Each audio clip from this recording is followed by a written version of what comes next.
இன்னொரு வேடிக்கை பார்த்தீங்கன்னா இந்த போட்டோவில் பாருங்க, இவர் உலக கோப்பை போட்டியில் கிரிக்கெட் போட்டி உலக கோப்பை கிரிக்கெட் போட்டியில் போய் கலந்துருக்குன்னு ஒரு தோற்றத்தை உருவாக்கி அவர் போய் திரு ஸ்டாலின்கிட்ட பாருங்க, ஸ்டாலின்கிட்டையும் உதயநிதி ஸ்டாலின் கப்பை கொடுத்து போட்டோ எடுத்துருக்காரு.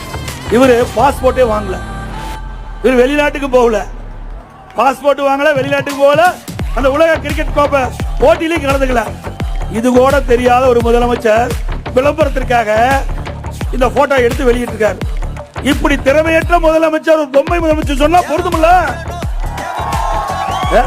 அது சரி, நீங்க தான் விளம்பரத்துக்கு போட்டோ எடுக்கிறீங்களா, ரெண்டு ஒரே கப்பா கொடுக்க மாட்டீங்க, இது வேற கப்பு அது வேற கப்பு. முதலமைச்சர்கிட்ட கொடுக்கிற கப்பு வேற, விளையாட்டுத்துறை அமைச்சர்கிட்ட கொடுக்கிற கப்பு வேற. ஆக பொய்